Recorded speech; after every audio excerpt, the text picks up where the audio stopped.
ये वीडियो एक complete crash course है म्यूचुअल फंड इन्वेस्टिंग के ऊपर। इस क्रैश कोर्स को मैंने 3 पार्ट में डिवाइड किया है। Number 1 foundations and fundamentals of mutual funds. इसमें हम बिगिनर से एडवांस लेवल तक वो सारी चीजें सीखेंगे जो आपके लिए बहुत जरूरी है अगर आपको म्यूचुअल फंड इन्वेस्टिंग शुरू करना है तो। दूसरा पार्ट है technical of mutual funds and mutual fund selection checklist. इसमें इंपॉर्टेंट एडवांस रेशियोज के साथ साथ म्यूचुअल फंड सिलेक्शन चेकलिस्ट भी देखेंगे जिससे कि आप अपने लिए म्यूचुअल फंड खुद चूज कर सके। एंड पार्ट 3 है टॉप 5 म्यूचुअल फंड्स जिसमें आप इन्वेस्ट कर सकते हो। मैं जब ये वीडियो बना रहा हूँ तो मैं ये एज्यूम कर रहा हूँ कि आपको म्यूचुअल फंड्स के बारे में कुछ भी नहीं पता है, जिससे कि मैं आपको क्लास 6 के स्टैंडर्ड के लेवल से पढ़ाऊं। बस छोटी सी रिक्वेस्ट ये है कि वीडियो के दौरान आपसे कई सारे क्वेश्चंस पूछूंगा मैं जो क्विज के जैसे होगा। आप सभी को उस क्विज को अटेम्प्ट करना है और कमेंट सेक्शन में आंसर करना है और वीडियो के एंड में मैं आपको सारे क्विजेस के आंसर्स भी शेयर कर दूंगा जिससे कि आप मैच कर सको कि आप कितने सही थे। मैं आपके टाइम के इंपॉर्टेंस को समझता हूँ तो वीडियो के चैप्टर्स आपको डिस्क्रिप्शन में मिल जाएंगे। आप चाहे तो सिर्फ कुछ ही टॉपिक सीख सकते हैं जिसमें आपका इंटरेस्ट है, पर मैं आपको रिकमेंड करूंगा कि आप स्टार्टिंग से लेकर बिल्कुल एंड तक इस कोर्स को खत्म करिए मैक्सिमम बेनिफिट के लिए। अगर आप बुक पिलो चैनल पर पहली बार आए हैं तो मैं stock market, investing and personal finance की बुक्स की डिटेल समरीज अपलोड करता हूँ, तो आप रेगुलर वीडियोस के लिए मुझे सब्सक्राइब कर सकते हैं और बेल आइकन को भी दबा सकते हैं और हमारे मिशन में आप जुड़ सकते हैं जो है इंडिया में फाइनेंशियल लिटरेसी को बेहतर करना।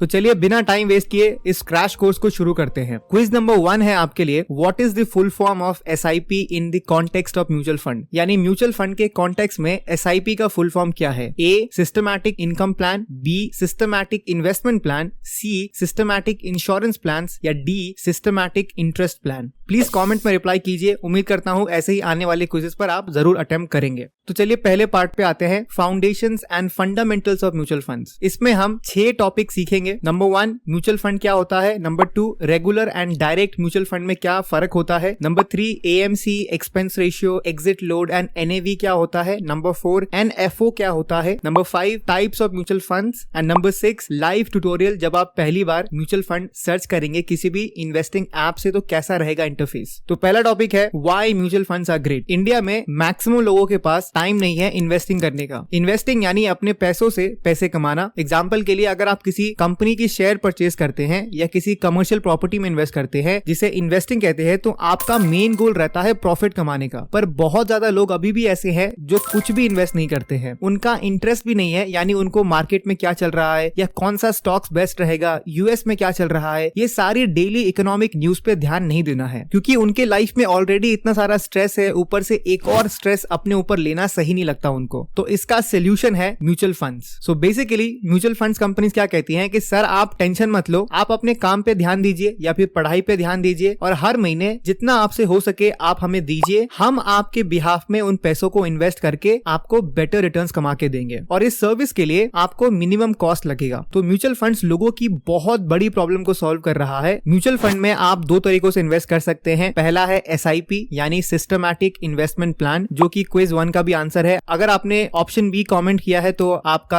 आंसर बिल्कुल सही है। तो SIP में बेसिकली क्या होता है कि एक स्पेसिफिक डेट को आपके बैंक अकाउंट से पैसे इन्वेस्ट हो जाते हैं जिस भी म्यूचुअल फंड्स को आपने चूज किया है इन्वेस्टमेंट के लिए। दूसरा है लमसम। इसमें आप एक बार में जितना आपके पास फंड्स अवेलेबल है इन्वेस्टमेंट के लिए उतना आप इन्वेस्ट करते हो। जैसे अगर आपको बोनस मिला ऑफिस से 10,000 रुपए का तो आपने एक म्यूचुअल फंड्स में इन्वेस्ट कर दिया। तो लमसम इन्वेस्टमेंट और SIP में मेन डिफरेंस है कि SIP हर एक मंथ में होता है, तो लमसम में आपके पास जब फंड्स अवेलेबल होते हैं तब आप इन्वेस्ट करते हैं। एक interesting fact about mutual funds, सबसे पहला mutual funds the government of India ने शुरू किया था 1963 में और उसका नाम था UTI unit trust of India. इसको शुरू करने का मेन रीजन था कि लोगों को मोटिवेट करना कि वो अपने सेविंग्स को स्टॉक मार्केट में इन्वेस्ट करें। इन्वेस्टमेंट से आप अपने लॉन्ग टर्म फाइनेंशियल गोल्स को अचीव कर सकते हैं, जैसे रिटायरमेंट के लिए पैसे जोड़ना, अपने घर खरीदना, लेकिन सबसे बेसिक गोल होता है इन्फ्लेशन यानी महंगाई से बचना। इंडिया में 6 से 7% इन्फ्लेशन रेट है, यानी अगर आज एक प्रोडक्ट की प्राइस 100 रुपीज है तो वो नेक्स्ट ईयर 106 रुपीज हो जाएगा। तो अगर आप अपने बैंक अकाउंट में 100 रुपीज रखते हो तो उस पर आपको सेविंग्स अकाउंट पर 3 से 4% का रिटर्न मिलता है, यानी 103 और 104 रुपीज। तो ये इन्फ्लेशन को भी बीट नहीं कर पा रहा है। इसीलिए इन्वेस्टमेंट का सबसे बेसिक गोल यही है कि महंगाई को बीट करें और म्यूचुअल फंड्स इन्वेस्टिंग शुरू करने के लिए सबसे बेस्ट ऑप्शन है। तो ये था पहला topic, why mutual funds are great. अब नेक्स्ट सेक्शन में जाने से पहले आपके लिए क्विज नंबर 2 है। क्वेश्चन नंबर 1, म्यूचुअल फंड्स क्या है? ऑप्शन ए एक टाइप का bank account, option B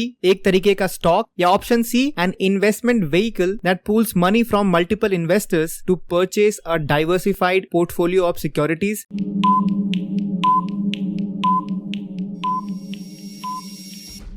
question number 2 है, what are the benefits of investing in mutual funds, यानी बेनिफिट क्या है म्यूचुअल फंड में इन्वेस्ट करने का? A professional management, B diversification, C liquidity, या D all of the above.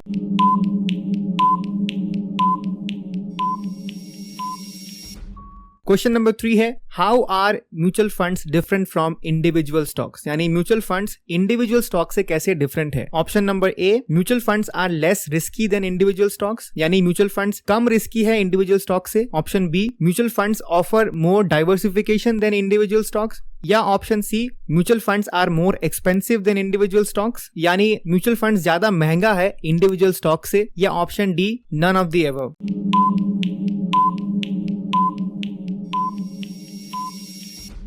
Please comment section में आप इस क्विज का आंसर जरूर ट्राई कीजिए। अब आते हैं फाउंडेशंस एंड फंडामेंटल के दूसरे टॉपिक पे, जो है regular and direct mutual funds क्या होता है। जब आप किसी म्यूचुअल फंड्स में इन्वेस्ट करेंगे तो आपके पास दो ऑप्शन होते हैं, एक है डायरेक्ट प्लान, दूसरा है रेगुलर प्लान। डायरेक्ट प्लान में आप डायरेक्टली म्यूचुअल फंड्स को पैसे देते हैं, पर रेगुलर प्लान में एक मिडिल मैन को पैसे देते हैं, पर दोनों में ही आपके पैसे म्यूचुअल फंड्स में इन्वेस्ट होते हैं, पर डिफरेंस है एक मिडिल मैन का। तो बहुत बार आपको mutual funds broker regular plan में ज्वाइन करवा देते हैं, जिससे उनका फायदा होता है और आपको एक्स्ट्रा कमीशन देना पड़ता है। इसीलिए हमेशा आपको डायरेक्ट प्लान चूज करना चाहिए जब भी आप म्यूचुअल फंड्स में इन्वेस्ट करें। इससे आपका एडिशनल कमीशन बचता है और लॉन्ग टर्म में आपको ज्यादा फायदा होता है। Foundations and fundamentals of mutual funds के तीसरे टॉपिक पे हम आते हैं, जहां हम सीखेंगे AMC, expense ratio, exit load and NAV क्या होता है। सबसे पहले एएमसी बनती है, यानी एसेट मैनेजमेंट कंपनी, फिर वो अपना डिफरेंट म्यूचुअल फंड्स क्रिएट करती है। तो सिंपल शब्दों में एएमसी हो गया main company and mutual funds हो गया उनके प्रोडक्ट्स। एग्जांपल के लिए एचडीएफसी एसेट मैनेजमेंट कंपनी है, जिनके अंडर बहुत सारे म्यूचुअल फंड्स है, जैसे HDFC top 100 funds, HDFC mid cap opportunities fund, ऐसे कई सारे म्यूचुअल फंड स्कीम्स अवेलेबल है। तो यहाँ एएमसी हुआ HDFC asset management company and mutual funds हुआ HDFC top 100 funds and others. AMC से मिलता जुलता एक और टर्म है एयूएम, यानी एसेट अंडर मैनेजमेंट। इन दोनों में आपको कंफ्यूज नहीं होना है। एयूएम का मतलब है कि वो एएमसी कितना इन्वेस्टर्स के पैसों को मैनेज कर रही है। जैसे ये एग्जांपल है कोटक फ्लेक्सी कैप फंड का, जिसमें आप देख सकते हैं कि इनका एसेट अंडर मैनेजमेंट है 36,000 करोड़ से ज्यादा, जिसका ये मतलब है कि इस म्यूचुअल फंड के पास जितने भी सिक्योरिटीज है, यानी स्टॉक, बॉन्ड्स, कमोडिटी एक्सेट्रा, उनका टोटल मार्केट वैल्यू अभी 36,433 करोड़ है। एयूएम के बाद आपको फंड मैनेजर के बारे में भी समझना पड़ेगा। तो एएमसी एक से ज्यादा फंड मैनेजर को भी हायर कर सकती है, जो ये डिसाइड करते हैं कि इन पैसों के साथ करना क्या है, क्या उनको स्टॉक्स में या बॉन्ड्स में, कमोडिटीज में कहां इन्वेस्ट करना है। तो एक अच्छा फंड मैनेजर होना बहुत ज्यादा जरूरी है। एग्जांपल के लिए कोटक फ्लेक्सी कैप फंड को मैनेज कर रहे हैं हर्षा उपाध्याय, जिनका एयूएम है 56,000 करोड़ और ये 10 फंड्स को मैनेज कर रहे हैं। अब आते हैं सबसे important term mutual fund investing में, एक्सपेंस रेशियो। और आपको मैं रियल लाइफ केस स्टडी से भी ये शेयर करूंगा कि एक्सपेंस रेशियो सबसे इंपॉर्टेंट क्यों है। तो किसी भी बिजनेस को मैनेज करने के लिए कुछ कॉस्ट लगती है, जैसे मैनेजमेंट फीस, एम्प्लॉइज की सैलरीज, मार्केटिंग एंड डिस्ट्रीब्यूशन और भी अदर एक्सपेंसेस। तो इतने सारे खर्चे ना दिखाकर एक सिंगल टर्म में बताने के लिए एक्सपेंस रेशियो को यूज किया जाता है। और म्यूचुअल फंड इन्वेस्टिंग के लिए ये सबसे इंपॉर्टेंट टर्म है, वरना आपको लाखों रुपए का नुकसान हो सकता है। मोस्टली एक्सपेंस रेशियो 0.2 से 3% के बीच होता है। चलिए रियल लाइफ एग्जांपल से समझते हैं एक्सपेंस रेशियो के बारे में। मान लेते हैं कि दो कॉलेज फ्रेंड्स हैं, रवि एंड रोहित। दोनों ने अपनी इन्वेस्टिंग जर्नी को शुरू किया है 5,000 पर मंथ एसआईपी के साथ दो डिफरेंट म्यूचुअल फंड्स में। पर रवि के म्यूचुअल फंड की एक्सपेंस रेशियो है 1% और रोहित की एक्सपेंस रेशियो है 2% की। तो एक नॉर्मल व्यक्ति को यही लगेगा कि 1% का तो डिफरेंस है, इससे क्या ही फर्क पड़ता है। तो दोनों ने 10 साल तक इन्वेस्ट किया और दोनों को ऑन एन एवरेज 15% का रिटर्न मिला। तो कैलकुलेशन इजी करने के लिए अगर रवि को 15-1 यानी 14% का रिटर्न मिला एंड रोहित को 15-2 यानी 13% का रिटर्न मिला, तो 10 साल बाद रवि का म्यूचुअल फंड्स की वैल्यू होगी 13,10,400 457, जिसमें उन्होंने इन्वेस्ट किया है 6 लाख रुपए और उनको एस्टिमेटेड रिटर्न्स मिला है 7,10,000 रुपए का। वही रोहित की इन्वेस्टमेंट वैल्यू होगी अराउंड 12,33,403 रुपए, जहां पे उनकी इन्वेस्टमेंट तो सेम है 6 लाख, लेकिन उनका एस्टिमेटेड रिटर्न्स है 6,33,403 रुपए। तो सीधा 77,000 रुपीज का डिफरेंस आता है। तो पावर ऑफ कंपाउंडिंग तो एक्सपेंस रेशियो में भी लगता है। तो अगर रवि एंड रोहित 20 साल तक इन्वेस्ट करे और सेम रिटर्न्स दोनों को मिलता रहे, तो रवि का इन्वेस्टमेंट वैल्यू 20 साल के बाद होगा 65,81,731 रुपीज। वही रोहित का होगा 57,27,596 रुपीज। तो ये 8.5 लाख का डिफरेंस आता है। तो अप्रॉक्स 8.5 लाख रुपए का डिफरेंस होता है। तो म्यूचुअल फंड्स कंपनीज अपने एक्सपेंस रेशियो से ही कमाती है। तो ब्रीफ में समझे तो म्यूचुअल फंड्स कंपनीज एक फंड मैनेजर को हायर करते हैं जो आपके बिहाफ पे आपके पैसे इन्वेस्ट करते हैं, जिसके लिए वो साल का एक एनुअल फीस चार्ज करते हैं, जिसे एक्सपेंस रेशियो कहते हैं। तो म्यूचुअल फंड्स इन्वेस्टमेंट के लिए लोअर एक्सपेंस रेशियो वाली म्यूचुअल फंड्स एक इन्वेस्टर के लिए बेटर होता है। अब हम आते हैं NAV पे, जिसका मीनिंग है नेट एसेट वैल्यू। तो जब आप किसी म्यूचुअल फंड में इन्वेस्ट करते हैं तो आपको उसकी यूनिट्स मिलती हैं, जिसे NAV कहते हैं, यानी नेट एसेट वैल्यू। और ये हर दिन ऊपर या नीचे जाता है, डिपेंड करता है मार्केट के ऊपर। तो जब आप किसी म्यूचुअल फंड्स के रिटर्न्स कैलकुलेट करेंगे तो उसका NAV की वैल्यू कितना है ये डिसाइड करेगा कि आपको कितना रिटर्न्स मिला है। एग्जाम्पल, अगर आपने एक म्यूचुअल फंड कंपनी में 100 रुपीज इन्वेस्ट किया है और उसका उस दिन का एक NAV का प्राइस है 10 रुपीज, तो आपको 10 यूनिट्स मिलेगा। और आपने एक साल बाद उन यूनिट्स को बेचा, तो मान लेते हैं उस दिन उनका NAV था 12 रुपीज का, तो आपको पूरा सेल करने पर 120 रुपीज मिलेगा। सिंपल टर्म्स में जैसे एक शेयर का प्राइस होता है, तो जैसे रिलायंस इंडस्ट्री का शेयर प्राइस है 2200 के अराउंड, उसी प्रकार तो ये एक ICICI Pru blue chip fund है, इसका एक NAV का प्राइस है 71.83 रुपीज। तो अब आते हैं एग्जिट लोड पे। ये बहुत ही सिंपल कॉन्सेप्ट है। जब आप किसी एक म्यूचुअल फंड में इन्वेस्ट करना शुरू करते हैं और एक स्पेसिफिक टाइम से पहले अगर आप अपने यूनिट्स बेच देते हैं, तो आपको एग्जिट लोड देना पड़ता है। जैसे एग्जांपल के लिए ये एक म्यूचुअल फंड है, तो आप देख सकते हैं यहाँ पर एग्जिट लोड 1% का है। लेकिन जब आप आई बटन पे क्लिक करेंगे तो आप देख सकते हैं कि अगर आप 1 साल से पहले रिडीम करते हैं यानी बेचते हैं, तो आपको 1% देना होगा। पर अगर आप 1 साल के बाद बेचते हैं तो आपको कुछ भी नहीं देना होगा। तो ये था एग्जिट लोड। अब आते हैं चौथे टॉपिक पे, जो है NFO। इसका फुल फॉर्म है न्यू फंड ऑफरिंग। जब एक AMC एक नए म्यूचुअल फंड स्कीम लॉन्च करती है तो उसे NFO कहते हैं। तो आपको कभी भी NFO में इन्वेस्ट नहीं करना चाहिए। इसका सबसे बड़ा रीजन है नो परफॉर्मेंस रिकॉर्ड, क्योंकि ये अभी लॉन्च हुआ है तो किसी को भी नहीं पता कि ये फंड कैसा परफॉर्म करेगा। बिना फंड रिकॉर्ड चेक किए इसमें इन्वेस्ट करना बहुत रिस्की हो जाएगा आपके लिए। अब आते हैं 5वें टॉपिक पे, टाइप्स ऑफ म्यूचुअल फंड्स। तो ये टॉपिक थोड़ा बड़ा हो सकता है, लेकिन आप जरूर इसे पूरा देखिए, क्योंकि मैं आपको रियल म्यूचुअल फंड्स के एग्जांपल से इस टॉपिक को समझाऊंगा प्रैक्टिकल लर्निंग के लिए। वैसे बहुत तरीके के म्यूचुअल फंड्स होते हैं, लेकिन मैं आपके साथ सबसे इंपॉर्टेंट म्यूचुअल फंड्स को एक्सप्लेन करूंगा। Basically 3 type of mutual funds आपको समझने हैं। Number 1 equity mutual funds, number 2 debt mutual funds, number 3 hybrid mutual funds. Equity mutual funds में बेसिकली फंड मैनेजर आपके पैसों को स्टॉक्स में इन्वेस्ट करती है, और इक्विटी म्यूचुअल फंड्स बाकी 2 म्यूचुअल फंड से ज्यादा रिस्की होते हैं, क्योंकि इसके returns stock market and specially जिन स्टॉक्स को AMC ओन करती है उनके परफॉर्मेंस पर डिपेंड करता है। पर इक्विटी म्यूचुअल फंड्स में भी 8 important type of mutual funds की कैटेगरी होती है, जो मैं बिल्कुल सिंपल शब्दों में आपको समझाऊंगा। तो ये है सबसे important 8 categories of equity mutual funds. Large cap equity mutual funds, इसमें AMC सिर्फ इंडिया के सबसे बड़े कंपनीज में इन्वेस्ट करती है, वो कंपनीज जिनका मार्केट कैपिटलाइजेशन 20,000 करोड़ से ज्यादा है। अगर आपको सिंपल टर्म्स में याद रखना है तो आप लार्ज वर्ड पे फोकस करिए। यहाँ पे लार्ज का मतलब है लार्ज कैप कंपनीज, यानी उन कंपनीज जिनका मार्केट कैपिटलाइजेशन बहुत बड़ा हो। तो आपको शायद लग रहा होगा कि मार्केट कैपिटलाइजेशन क्या होता है। इसका सिंपल सा मीनिंग है कि किसी कंपनी की शेयर्स की टोटल वैल्यू क्या है। अगर एक कंपनी जिसके 100 शेयर्स अवेलेबल है और एक शेयर की कीमत है 1 रुपए, तो उस कंपनी की मार्केट कैपिटलाइजेशन होगी 100 multiplied by 1 equals to 100 rupees. तो चलिए लाइव देखते हैं। जैसे मैंने यहाँ पे टाइप किया टाटा मोटर्स, इसके फंडामेंटल्स में आपको क्लिक करेंगे, ये पेज ओपन हो जाएगा और नीचे स्क्रॉल करते ही आपको यहाँ पे टाटा मोटर्स का मार्केट कैप पता लग जाएगा, जो है 1,39,214 crore.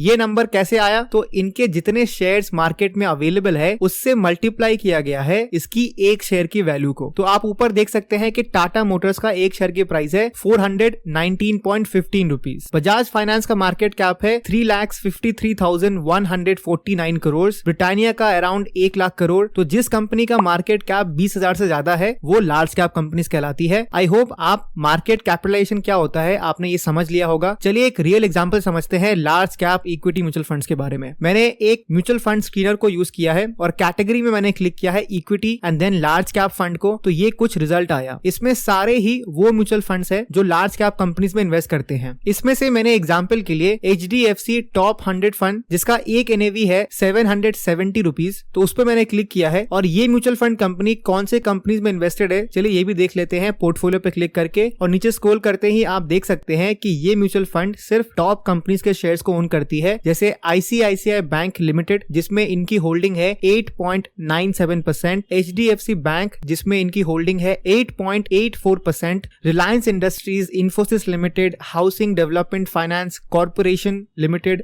ITC, Tata consultancy services limited, भारतीय एयरटेल, कोल इंडिया, टाटा मोटर्स जैसे कंपनीज में ये इन्वेस्टेड हैं। लेकिन मेरा जो एक्सपीरियंस रहा है कि आपको large cap equity mutual funds में इन्वेस्ट नहीं करना चाहिए, बल्कि आपको इंडेक्स फंड में इन्वेस्ट करना चाहिए क्योंकि वहां पे एक्सपेंस रेशियो कम होता है। इस पर भी हम आगे बात करेंगे, पर अभी के लिए आई होप आपका लार्ज कैप इक्विटी फंड्स क्या होता है और वो कहाँ इन्वेस्ट करती है ये आपको समझ आ गया होगा। अब आते हैं mid cap equity mutual funds पे। मिड कैप वो कंपनी है जिनका मार्केट कैप 20,000 करोड़ से कम है पर 5,000 करोड़ से ज्यादा है। चलिए फिर से स्क्रीनर पे चलते हैं और एक एग्जांपल से समझते हैं। तो मैंने इक्विटी फंड में क्लिक किया, फिर मैंने क्लिक किया मिड कैप पे, तो ये सारी मिड कैप इक्विटी फंड्स के रिजल्ट आ गए। इसमें मैंने क्लिक किया एक्सिस मिड कैप फंड पे, इन्होंने पिछले 5 साल में 15.87% का रिटर्न दिया है और इनका एक NAV का वैल्यू है 72.38 और इनके पोर्टफोलियो में अगर आप जाएंगे तो कुछ लार्ज कंपनीज जरूर है रिस्क को कम करने के लिए, लेकिन मोस्टली सारे मिड कैप कंपनीज में ही ये इन्वेस्ट करते हैं। अब आते हैं तीसरे इक्विटी म्यूचुअल फंड्स में जो है small cap equity mutual funds. Small cap companies वो होती हैं जिनका मार्केट कैप 5,000 करोड़ से कम होता है। ये काफी रिस्की होते हैं पर इनमें ज्यादा रिटर्न्स भी कमा सकते हैं। तो सेम फिल्टर में जाकर मैंने स्मॉल कैप पर क्लिक किया है, Nippon India small cap fund पे जो टॉप पे आ रहा था। तो चलिए इसे देखते हैं। इसने पिछले 5 साल में 17.27% का रिटर्न दिया है। इसका अभी एक NAV का वैल्यू है 100 रुपीज। तो चलिए इसके पोर्टफोलियो देखते हैं। इसमें कुछ large cap and mid cap companies है पर मोस्टली स्मॉल कैप कंपनीज में ये इन्वेस्टेड है। एक और एग्जांपल के लिए ये है एक small cap equity mutual fund SBI small cap fund जिसने पिछले 10 सालों में 24.65% का रिटर्न दिया है और उनका एक्सपेंस रेशियो भी कम है और AUM इनका 15,000 करोड़ से ज्यादा है। चौथा इक्विटी फंड है मल्टी कैप फंड। ये तीनों का मिक्सचर होता है यानी large cap, mid cap and small cap. Example के लिए Nippon India multi cap fund, इन्होंने लास्ट 5 इयर्स में 13.40% का रिटर्न दिया है और इनका AUM है 14,000 करोड़ का।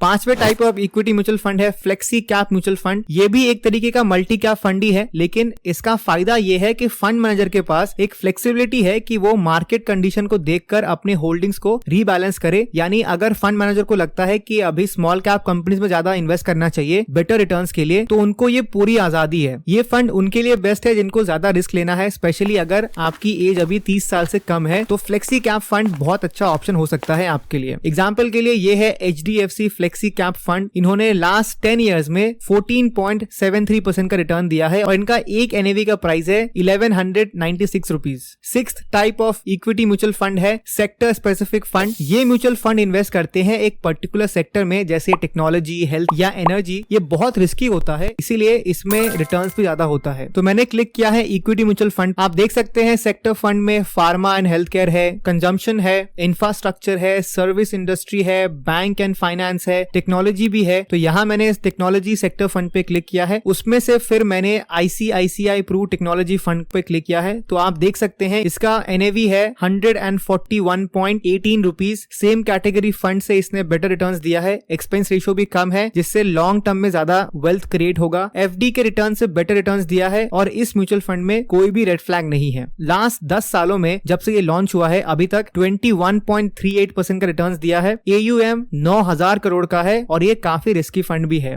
एसेट एलोकेशन यानी कहां इस म्यूचुअल फंड ने इन्वेस्ट किया है, तो आप देख सकते हैं कि 97% इस म्यूचुअल फंड ने स्टॉक्स में इन्वेस्ट किया है और रिमेनिंग बॉन्ड्स एंड कैश में। फेब 2023 के अनुसार 80% इनका investment IT services and consulting में है, 8.64% टेलीकॉम सर्विसेज में है। करंट होल्डिंग देखते हैं, इन्फोसिस लिमिटेड में 31.63% इन्वेस्टेड है, टीसीएस में 18.38%, भारतीय एयरटेल में 8.06%। अगर आप स्क्रॉल करेंगे तो मोस्टली आईटी कंपनीज ही आपको दिखेंगी। डेट में अगर आप देखें तो सिर्फ 1% इन्वेस्टेड है। सातवां type of equity mutual fund है थीमेटिक म्यूचुअल फंड्स। ये फंड किसी एक स्पेसिफिक ट्रेंड या आइडिया को फॉलो करते हैं। जैसे अभी आपने सुना होगा कि आने वाले कुछ सालों में इलेक्ट्रिक व्हीकल्स को लोग ज्यादा यूज करेंगे, तो ये एक थीम का एग्जांपल हो सकता है। आपका क्वेश्चन ये हो सकता है कि सेक्टर फंड एंड थीमेटिक में डिफरेंस क्या है। सबसे पहला डिफरेंस है इन्वेस्टमेंट फोकस का। जैसे सेक्टर म्यूचुअल फंड्स इन्वेस्ट करता है एक स्पेसिफिक सेक्टर ऑफ इकोनॉमी में, जैसे बैंकिंग, फार्मा या टेक्नोलॉजी पे, वही थीमेटिक म्यूचुअल फंड्स इन्वेस्ट करते हैं एक स्पेसिफिक थीम पे, जैसे आर्टिफिशियल इंटेलिजेंस, रिन्यूएबल एनर्जी जैसे ट्रेंड पे। सेक्टर फंड ज्यादा कंपनीज में इन्वेस्ट करते हैं थीमेटिक फंड से। जैसे एक सेक्टोरियल टेक्नोलॉजी फंड बहुत ज्यादा कंपनीज में इन्वेस्ट करते हैं टेक्नोलॉजी सेक्टर में, वही थीमेटिक में बहुत ही कॉन्सेंट्रेटेड कंपनीज में इन्वेस्ट करते हैं। चलिए एक एग्जांपल समझते हैं थीमेटिक फंड्स के बारे में। इक्विटी फंड में मैंने क्लिक किया, उसके बाद थीमेटिक फंड पे आपको क्लिक करना है। ये सारे रिजल्ट आए, तो चलिए ICICI Pru India opportunity fund पे क्लिक करते हैं। इसका म्यूचुअल फंड का थीम ये है लॉन्ग टर्म कैपिटल एप्रिसिएशन, यानी इन्वेस्टर को पैसे कमा के देना। उन कंपनीज में इन्वेस्ट करती है जहां पर एक अपॉर्चुनिटी हो सकती है, जैसे कॉर्पोरेट रिस्ट्रक्चरिंग से या गवर्नमेंट पॉलिसी या रेगुलेटरी चेंजेस से, यानी ऐसी कंपनीज जिनमें कुछ टेम्पररी प्रॉब्लम चल रही है लेकिन लॉन्ग टर्म में वो कंपनी बहुत अच्छा कर सकती है, उसमें ये इन्वेस्ट करते हैं। परफॉर्मेंस की बात करें तो ये म्यूचुअल फंड्स निफ्टी 500 TRI को बेंचमार्क मानती है कंपैरिजन के लिए, जिसमें इंडिया के टॉप 500 कंपनीज आते हैं। तो लास्ट 3 सालों में इस म्यूचुअल फंड ने 42.8% का रिटर्न दिया है, वही निफ्टी 500 ने 32.2% का। 5 साल का कंपैरिजन अभी अवेलेबल नहीं है क्योंकि ये म्यूचुअल फंड 4 साल पुरानी है। तो स्टार्टिंग से लेकर अभी तक 17% का रिटर्न दिया है, वही निफ्टी 500 ने 12.4% का रिटर्न दिया है। पिछले 1 साल में 10.2% का रिटर्न दिया है, वही निफ्टी 500 ने -1.8% का रिटर्न दिया है। ICICI Pru India opportunity fund का एनएवी है 20.53 रुपीज। स्टार्टिंग से लेकर अभी तक 18.73% का रिटर्न दिया है। एयूएम इनका 7,600 करोड़ से ज्यादा है और ये बहुत ही रिस्की फंड है। 8वें type of equity mutual funds में आते हैं जो है इंडेक्स फंड। मेन गोल है इंडेक्स फंड का किसी भी एक स्टॉक इंडेक्स के परफॉर्मेंस को मैच करना। इंडिया में 2 पॉपुलर स्टॉक मार्केट इंडेक्स है, सेंसेक्स एंड निफ्टी 50। बेसिकली हजारों कंपनीज लिस्टेड है स्टॉक मार्केट में, तो मार्केट कैसा परफॉर्म कर रहा है इसे आम इन्वेस्टर को बताने के लिए स्टॉक मार्केट इंडेक्स बनाया गया है। सेंसेक्स में इंडिया की 30 सबसे बड़ी कंपनीज लिस्टेड है, निफ्टी 50 में इंडिया की टॉप 50 कंपनीज लिस्टेड है। इंडेक्स फंड एक पैसिव फंड होता है, यानी यहाँ जो फंड मैनेजर होते हैं उनको कंपनीज की रिसर्च करने की जरूरत नहीं पड़ती है क्योंकि वो सेंसेक्स एंड निफ्टी में लिस्टेड कंपनीज में ही इन्वेस्ट करते हैं, इसीलिए इनका एक्सपेंस रेशियो बहुत कम होता है। चलिए फिर से स्क्रीनर पर आते हैं, मैंने क्लिक किया है इंडेक्स फंड पे, तो ये सारे रिजल्ट आए हैं मेरे सामने। सबसे ज्यादा एसेट अंडर मैनेजमेंट है यूटीआई निफ्टी 50 के पास, तो चलिए इस पे क्लिक करते हैं। इनका एक एनएवी है 115 रुपीज का। इस इंडेक्स फंड ने इंडेक्स फंड कैटेगरी में सबसे बड़े रिटर्न्स दिया है। इनका एक्सपेंस रेशियो बाकी फंड से कम है, जिस वजह से इस फंड ने इन्वेस्टर को ज्यादा वेल्थ कमा के दिया है। जैसे कि आप देख सकते हैं कि इनका एक्सपेंस रेशियो है 0.20% का, तो अगर ऑल टाइम रिटर्न्स देखें तो 11.70% का रिटर्न दिया है इन्होंने। एसेट अंडर मैनेजमेंट इनका 9,375 करोड़ का है और ये काफी रिस्की इन्वेस्टमेंट है। इनके पोर्टफोलियो पे आप क्लिक करते हैं तो आप देख सकते हैं Reliance industries limited, HDFC bank, ICICI bank, Infosys, HDFC, ITC जैसे बड़ी कंपनीज है जो निफ्टी 50 में है, वो सारे कंपनीज में इन्वेस्टेड है। इसीलिए आपको लार्ज कैप म्यूचुअल फंड्स में इन्वेस्ट नहीं करना चाहिए क्योंकि वहां पे आपको ज्यादा एक्सपेंस रेशियो लगता है। उससे बेटर है कि आप इंडेक्स फंड में इन्वेस्ट करिए क्योंकि वहां पे एक्सपेंस रेशियो बहुत कम होता है।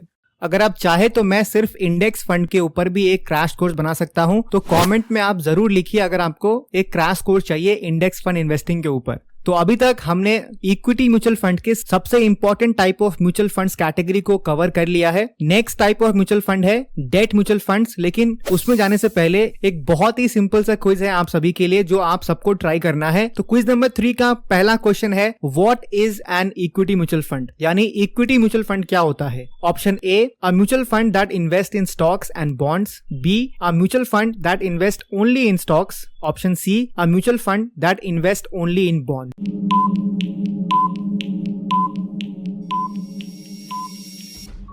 क्वेश्चन नंबर 2 है what is a large cap equity mutual fund, यानी large cap equity mutual fund क्या है। Option A a mutual fund that invest in large cap companies with high market capitalization. Option B a mutual fund that invest in small cap companies with low market capitalization. Option C a mutual fund that invest in both large and small cap companies.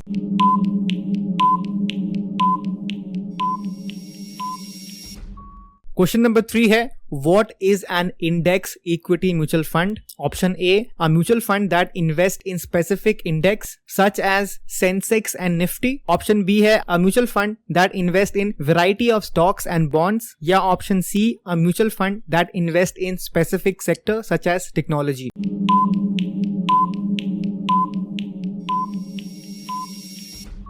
उम्मीद करता हूं कि आपने जरूर अपना answer comment कर दिया होगा। चलिए अब आते हैं second type of mutual fund में, जो है डेट म्यूचुअल फंड। तो debt mutual fund company fixed income securities जैसे government bond, corporate bonds and other debt securities में इन्वेस्ट करती है। आप सोचेंगे कि ये बॉन्ड क्या होता है। फाइनेंस की दुनिया में बॉन्ड्स का मतलब होता है लोन, जहां पर एक पार्टी ये एश्योरेंस देती है वो आपके पैसे वापस कर देंगे, जिसके लिए वो आपको इंटरेस्ट भी देंगे, जिसे कूपन कहते हैं। डेट म्यूचुअल फंड में इन्वेस्ट करने का सबसे बड़ा फायदा ये है कि ये लेस वोलेटाइल है, यानी क्योंकि यहाँ पर आपको फिक्स्ड इंटरेस्ट रेट मिलते हैं तो आप आराम से रात को सो सकते हो बिना डरे कि मार्केट में क्या चल रहा है। इसका मेन ऑब्जेक्टिव यही है कि इन्वेस्टर को रेगुलर इनकम जनरेट करके देना, रिस्क लेवल भी कम हो compare to equity mutual funds, क्योंकि इक्विटी म्यूचुअल फंड्स इन्वेस्ट करते हैं शेयर्स में जो बहुत रिस्की होता है। तो डेट म्यूचुअल फंड्स में AMC government and corporate bonds में इन्वेस्ट करते हैं, जहां पर रिटर्न ज्यादा नहीं है पर रिस्क भी ज्यादा नहीं है। Debt mutual funds completely risk free तो नहीं होते हैं, पर मेनली 3 टाइप ऑफ रिस्क होते हैं। नंबर 1 क्रेडिट रिस्क, नंबर 2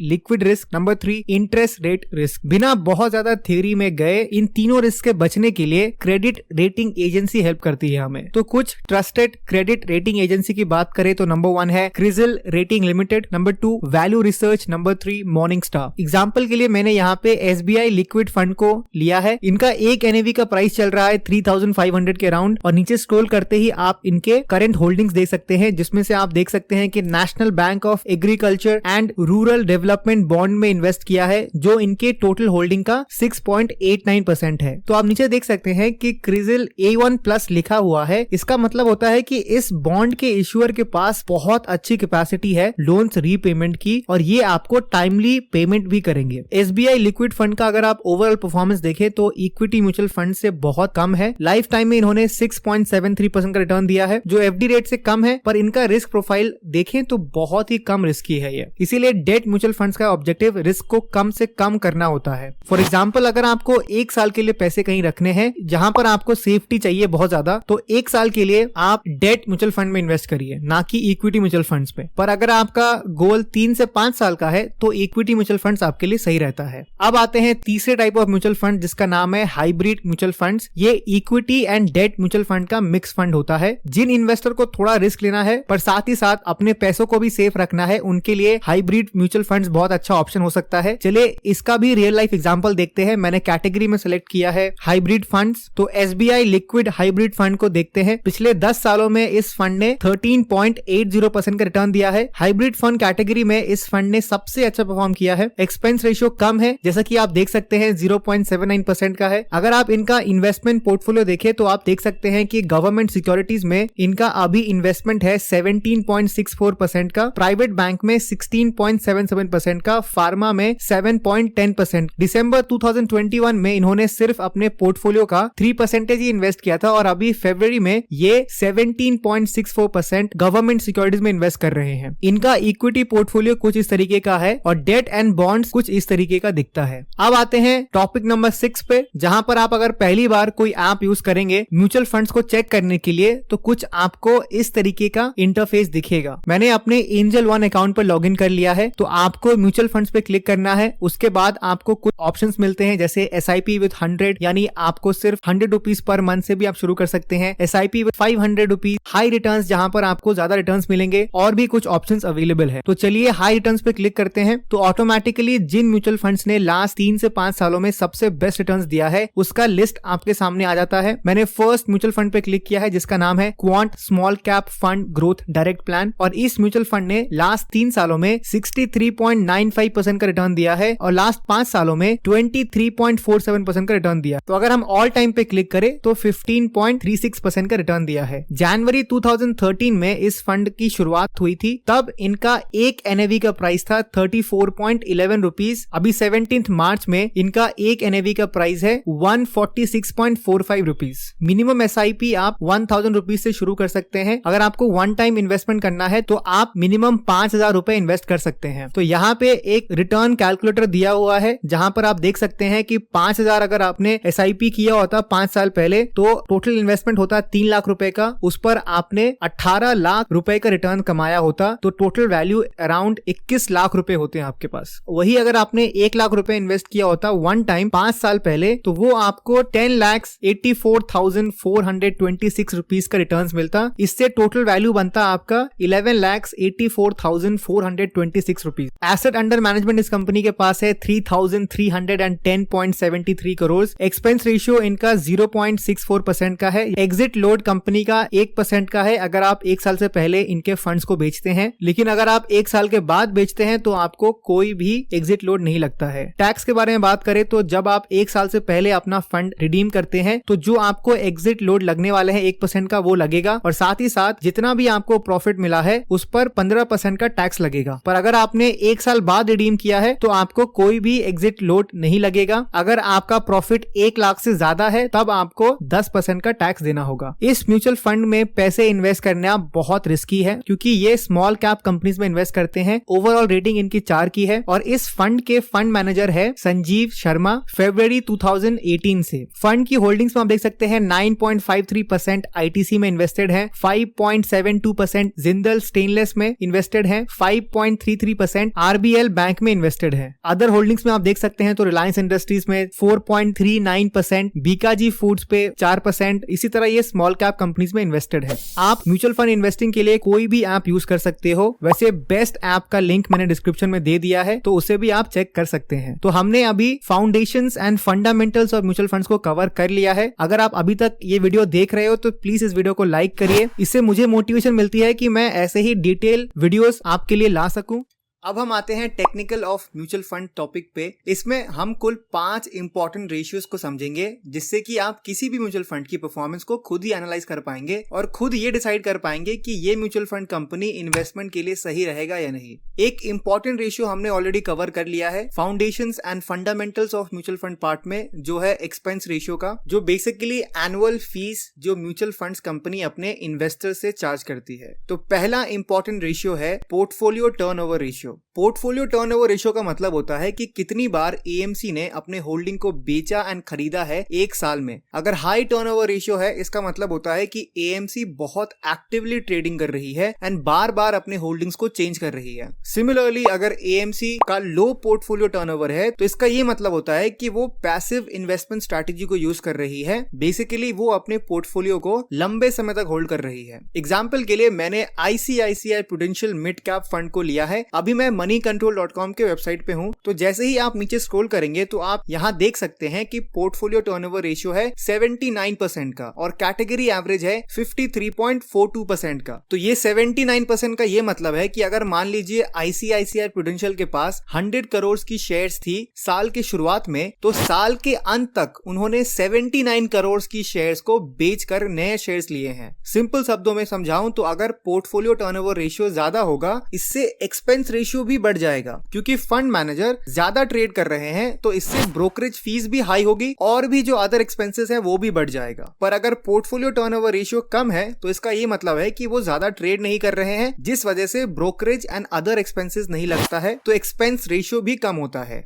अब आते हैं दूसरे रेशियो पे, जो है अल्फा रेशियो। ये रेशियो हमें ये बताता है कि एक म्यूचुअल फंड कंपनी ने बेंचमार्क इंडेक्स के कंपैरिजन में कितना रिटर्न्स दिया है। पॉजिटिव अल्फा रेशियो ये बताता है कि उस फंड ने बेंचमार्क से बेटर परफॉर्म किया है। वही नेगेटिव अल्फा रेशियो हमें ये बताता है कि उस फंड ने बेंचमार्क से भी कम परफॉर्म किया है। तो एग्जांपल के लिए अगर एक म्यूचुअल फंड का 2% का अल्फा है, इसका ये मतलब है कि अपने बेंचमार्क से उस म्यूचुअल फंड ने 2% ज्यादा रिटर्न्स दिया है। चलिए रियल लाइफ एग्जांपल से समझते हैं। तो मैं moneycontrol.com के वेबसाइट पे हूँ। यहाँ पे मैं quant small cap fund direct plan growth के पेज ओपन किया है। आपको यहाँ स्कीम डिटेल्स पे क्लिक करना है तो आप देख सकते हैं कि इनका बेंचमार्क है निफ्टी 50, यानी इनके फंड का अल्फा निफ्टी 50 के परफॉर्मेंस को कंपेयर करके निकलेगा। तो स्नैपशॉट पे क्लिक करिए, नीचे स्क्रॉल करेंगे तो आप देख सकते हैं लेफ्ट साइड पे अल्फा मेंशन है। वहां पे इस फंड ने अपने बेंचमार्क यानी निफ्टी 50 से 20.4% बेटर रिटर्न्स दिया है और ये स्मॉल कैप फंड है तो इनका कैटेगरी एवरेज है 5.21% का। तो इस फंड ने काफी अच्छा परफॉर्म किया है। अल्फा इसीलिए जरूरी है कि एक इन्वेस्टर अगर आपको पैसे दे रहा है, अगर वो पैसे बेंचमार्क को बीट नहीं कर पा रहे हैं तो इन्वेस्टर आपको भला पैसे क्यों देगा? वो डायरेक्टली इंडेक्स फंड में इन्वेस्ट कर लेगा जहां पर एक्सपेंस रेशियो कम है। इसीलिए अल्फा बहुत इंपॉर्टेंट रेशियो है जो हम सभी को देखना चाहिए किसी भी म्यूचुअल फंड में इन्वेस्ट करने से पहले।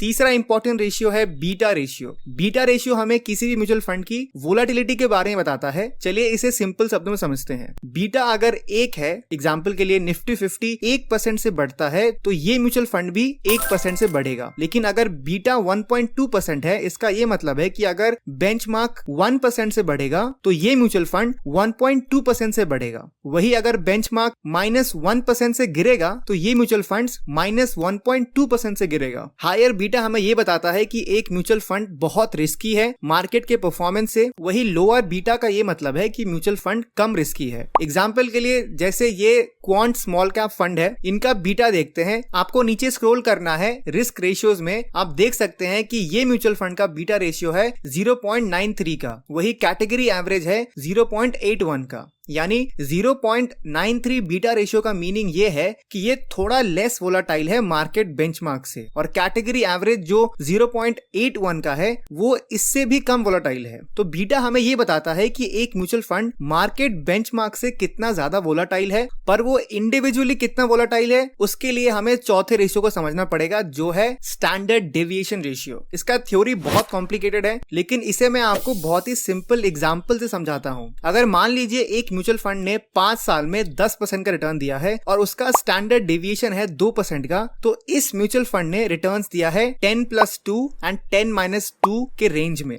तो आइडियली जितना कम स्टैंडर्ड डेविएशन होता है उतना आप प्रेडिक्ट कर पाएंगे कि आने वाले सालों में ये कैसा रिटर्न दे सकता है। चलिए इसे एक और एग्जांपल समझते हैं। मान लीजिए 2 म्यूचुअल फंड कंपनी है, mutual fund A, mutual fund B. Mutual fund A ने पहले साल में 10% रिटर्न दिया है, दूसरे साल में 12% का एंड तीसरे साल में 10% का रिटर्न दिया है। म्यूचुअल फंड बी ने पहले साल 18% का रिटर्न दिया है, दूसरे साल 3% का रिटर्न दिया है एंड तीसरे साल 14% का रिटर्न दिया है। तो आप देख सकते हैं म्यूचुअल फंड ए कंसिस्टेंटली रिटर्न्स दे रहा है, वही म्यूचुअल फंड बी का रिटर्न्स काफी ऊपर नीचे है। तो अगर आपको चौथे साल का रिटर्न्स एस्टिमेट करना है म्यूचुअल फंड ए का, तो आप एस्टिमेट कर सकते हैं कि ये 10 से 12% के बीच हो सकता है। वही म्यूचुअल फंड बी में क्योंकि हर साल रिटर्न्स में काफी बड़ा डिफरेंस रहा है, तो इसका मतलब ये है कि ये म्यूचुअल फंड ज्यादा वोलेटाइल है कंपेयर टू म्यूचुअल फंड ए। तो ये है क्वांट स्मॉल कैप फंड का स्टैंडर्ड डेविएशन। आप देख सकते हैं इनका 23.61 है, वही कैटेगरी एवरेज 19.46 का है। इसका ये मतलब है कि लास्ट 3 इयर्स में इस म्यूचुअल फंड ने +-23.61% का रिटर्न दिया है, वही कैटेगरी एवरेज है +-19.46% का। तो दोनों को कंपैरिजन में क्वांट स्मॉल कैप फंड में ज्यादा वोलेटिलिटी है एंड रिस्क है कंपेयर टू कैटेगरी एवरेज से। 5वां रेशियो है शार्पी रेशियो। ये भी बहुत इंपॉर्टेंट रेशियो है। इसमें आपको रिस्क एडजस्टेड रिटर्न्स देखने को मिलता है। रिस्क एडजस्टेड रिटर्न्स यानी एक म्यूचुअल फंड ने कितना रिस्क लिया है अपने रिटर्न्स के लिए। तो शार्पी रेशियो ये बताता है कि 1 यूनिट रिस्क लेने पर एक म्यूचुअल फंड ने कितना रिटर्न्स दिया है। तो पिछले एग्जाम्पल से ही अगर देखें तो 1.54 शार्पी रेशियो है क्वांट स्मॉल कैप फंड का कंपेयर टू कैटेगरी एवरेज जो 0.91 का है। इसका ये मतलब है कि अगर 1% रिस्क है तो क्वांट स्मॉल कैप फंड ने 1.54% एक्सेस रिटर्न दिया है। सिंपल शब्दों में इस म्यूचुअल फंड ने बेटर रिटर्न जनरेट करके दिया है जो इन्होंने रिस्क लिया है। तो ये था टेक्निकल्स ऑफ म्यूचुअल फंड। अब हम आते हैं चेकलिस्ट क्या होनी चाहिए म्यूचुअल फंड को सिलेक्ट करने के लिए। तो टॉपिक है checklist for selecting mutual funds in India. पहला है your investment objective and risk tolerance. सबसे पहला चेकलिस्ट है कि आपका मेन गोल क्या है म्यूचुअल फंड में इन्वेस्ट करने का और आप कितने समय तक इन्वेस्ट करना चाहते हो, उसके लिए आप कितना रिस्क ले सकते हैं। अगर आप एक कंजर्वेटिव इन्वेस्टर है, आपको अपने पैसे के साथ ज्यादा रिस्क लेना बिल्कुल भी पसंद नहीं है, तो आप डेट म्यूचुअल फंड को चूज कर सकते हैं। वहां पे आपको ठीक ठाक रिटर्न्स भी मिलते हैं और रिस्क भी बहुत कम होता है। लेकिन अगर आप एक एग्रेसिव इन्वेस्टर हैं, यानी आपको रिस्क लेना पसंद है, तो आप इक्विटी म्यूचुअल फंड को चूज कर सकते हैं, जहां पर डेफिनेटली हायर रिस्क है पर हायर रिटर्न्स की प्रोबेबिलिटी भी ज्यादा है। दूसरा चेकलिस्ट है understand mutual funds investment strategy and philosophy. ऐसा नहीं है कि आपने डिसाइड कर लिया है कि आपको इक्विटी म्यूचुअल फंड में इन्वेस्ट करना है, पर आप बिना उस म्यूचुअल फंड की इन्वेस्टमेंट स्ट्रैटेजी एंड फिलॉसफी को समझे इन्वेस्ट करना शुरू कर दे। सबसे पहले आप ये देखिए कि उस म्यूचुअल फंड की इन्वेस्टमेंट स्ट्रैटेजी क्या है, दूसरा किस टाइप के एसेट्स में वो इन्वेस्ट करते हैं, एंड तीसरा किस सेक्टर में वो इन्वेस्ट करते हैं। एग्जांपल के लिए आपको लगता है कि इंडिया में इंफ्रास्ट्रक्चर सेक्टर में इन्वेस्ट करना सही रहेगा, तो आप ऐसे इक्विटी म्यूचुअल फंड को चूज कर सकते हैं जो इंफ्रास्ट्रक्चर कंपनीज में इन्वेस्ट करते हैं। नंबर 3 चेकलिस्ट है check past performance and advance ratio of that mutual fund. हमेशा किसी भी म्यूचुअल फंड में इन्वेस्ट करने से पहले उनका पास्ट परफॉर्मेंस जरूर देखिए, एटलीस्ट लास्ट 5 इयर्स का, और साथ ही साथ इंपॉर्टेंट रेशियोज जैसे expense ratio, exit load, alpha, beta, standard deviation, sharpy, portfolio turnover ratio, ये सारे रेशियो को आप जरूर देखिए और कंपेयर करिए उनके कंपटीशन से। वैसे पास्ट परफॉर्मेंस ये गारंटी नहीं करता है कि फ्यूचर में भी वो सेम परफॉर्मेंस रहेगा, पर एनालिसिस के लिए ये बहुत इंपॉर्टेंट रहता है। चौथा चेकलिस्ट है फंड मैनेजर परफॉर्मेंस। अपने सिलेक्टेड म्यूचुअल फंड के फंड मैनेजर को भी आपको एनालाइज करना है कि उनका परफॉर्मेंस कैसा रहा है। एग्जाम्पल के लिए उनके अंडर कितने म्यूचुअल फंड्स है, उनका AUM कितना है, उन्होंने कितना % रिटर्न जनरेट किया है, उनकी इन्वेस्टमेंट फिलॉसफी कैसी है और वो रिस्क कितना लेते हैं। फंड मैनेजर का ट्रैक रिकॉर्ड देखना बहुत इंपॉर्टेंट है म्यूचुअल फंड को सिलेक्ट करने से पहले। पांचवा और आखिरी चेकलिस्ट है फंड हाउस रेपुटेशन। एक म्यूचुअल फंड कंपनी के लिए उनका रेपुटेशन बहुत इंपॉर्टेंट होता है, इसीलिए उस फंड को चूज करिए जो ट्रांसपेरेंट है, उनका एथिकल प्रैक्टिस है एंड गवर्नेंस भी बहुत अच्छा है। तो टेक्निकल ऑफ म्यूचुअल फंड का क्विज नंबर 1 है what is the portfolio turnover ratio, यानी पोर्टफोलियो टर्नओवर रेशियो क्या है। Option A the rate at which the fund buys and sells asset. Option B the rate at which fund's portfolio managers change. Option C the rate at which the fund's expenses increases.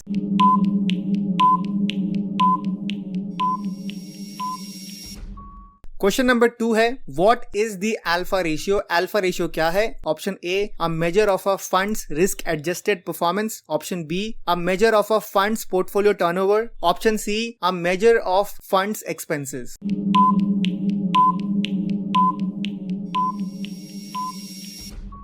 तीसरा question है what is beta ratio. Option A a measure of fund's volatility relative to the market. Option B a measure of fund's expenses. Option C a measure of a fund's portfolio turnover.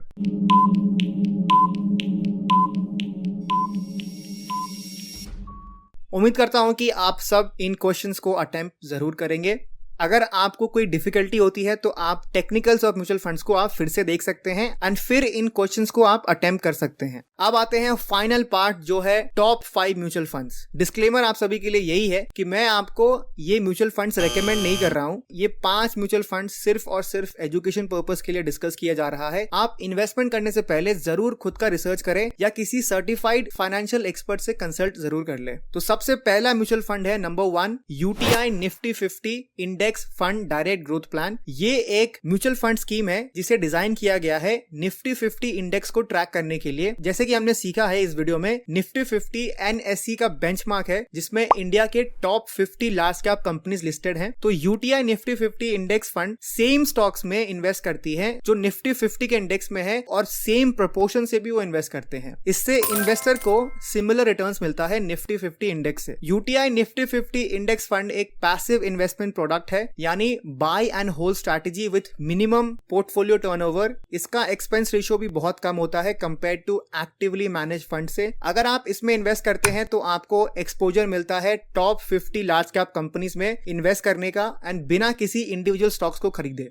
UTI Nifty 50 index का एक NAV का cost चल रहा है around 120 rupees. Life time में इस mutual fund ने 12.18% का रिटर्न दिया है, जो सेम कैटेगरी फंड से बहुत बेटर है। दूसरा म्यूचुअल फंड है Canara Robeco blue chip equity fund. ये फंड एम करता है लॉन्ग टर्म कैपिटल ग्रोथ पर diversified portfolio of blue chip companies में इन्वेस्ट करके। टिपिकली ये सारी कंपनीज लार्ज कैप कंपनीज होती हैं जिनका स्टेबल अर्निंग ग्रोथ होता है और अपने इंडस्ट्री में मार्केट डोमिनेंस रहता है। ये फंड बॉटम अप अप्रोच को फॉलो करते हैं अपने स्टॉक सिलेक्शन में, जिसका ये मतलब होता है कि फंड मैनेजर फोकस करते हैं इंडिविजुअल कंपनीज पे, ना कि ओवरऑल मार्केट ट्रेंड पे। लाइफ टाइम रिटर्न्स की बात करें तो इस म्यूचुअल फंड ने ऑलमोस्ट 14% का रिटर्न दिया है और इनका AUM 8,800 करोड़ से ज्यादा है। एक्सपेंस रेशियो इनका 0.48% का है, एग्जिट लोड 1% का है अगर आप एक साल से पहले रिडीम करते हैं तो। टॉप होल्डिंग्स की बात करें तो HDFC में 9.58%, ICICI बैंक में 8.74% ये इन्वेस्टेड है, और भी बहुत सारे ब्लू चिप कंपनीज में ये इन्वेस्टेड है। क्रेडिट रेटिंग इनकी 5 की है और मिनिमम SIP आप 1000 रुपीज से कर सकते हैं और मिनिमम लमसम आप 5000 से शुरू कर सकते हैं। तीसरा म्यूचुअल फंड है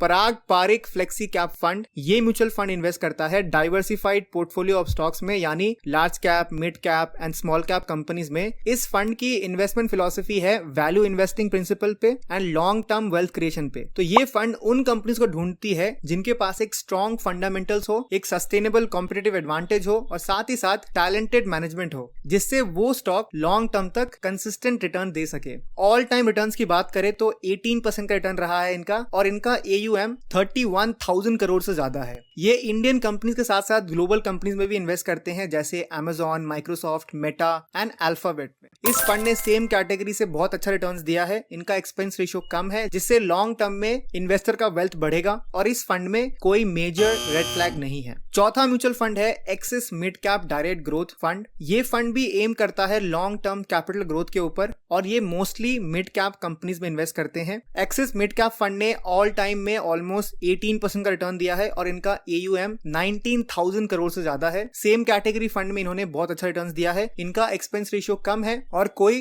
रेड फ्लैग भी नहीं है। पांचवा और आखिरी म्यूचुअल फंड है SBI small cap fund growth direct plan. ये फंड स्मॉल कैप कंपनीज में इन्वेस्ट करते हैं। अपने लाइफ टाइम में इस फंड ने 24% से ज्यादा रिटर्न्स दिए हैं। इनका AUM 15,000 करोड़ से ज्यादा है। सेम कैटेगरी फंड में इन्होंने बहुत बेहतर रिटर्न्स दिया है और इनमें भी कोई रेड फ्लैग नहीं है। तो ये है 5 म्यूचुअल फंड्स जिससे कि आप अपनी म्यूचुअल फंड की रिसर्च जर्नी शुरू कर सकते हैं, और कमेंट में आप मुझे बता सकते हैं कि आप करंटली किन म्यूचुअल फंड्स में इन्वेस्ट कर रहे हैं। सारे क्विज का आंसर ये रहा। आप वीडियो को पॉज करके अपने आंसर्स को मैच कर सकते हैं। उम्मीद करता हूं कि आपके मोस्ट ऑफ द आंसर्स सही रहे होंगे, और आप सभी को मैं कांग्रेचुलेट भी करता हूं कि आपने इस क्रैश कोर्स को बिल्कुल एंड तक देखा। इससे ये प्रूव होता है कि आपके अंदर सीखने की चाह बहुत ज्यादा है। अगर इस क्रैश कोर्स से आपने कुछ भी नया सीखा है तो आप इस क्रैश कोर्स को अपने फैमिली मेंबर के साथ शेयर कर सकते हैं। अगर आपको मेरी हार्ड वर्क पसंद है और मेरे समझाने का स्टाइल भी अगर आपको इजी लगता है तो आप वीडियो को लाइक करके और कमेंट करके मुझे अपनी राय शेयर कर सकते हैं। इससे मुझे मोटिवेशन मिलती है कि मैं आपके लिए और हार्ड वर्क करूं। तो मैं मिलूंगा आपसे नेक्स्ट वीडियो में। तब तक के लिए कीप रीडिंग, कीप ग्रोइंग।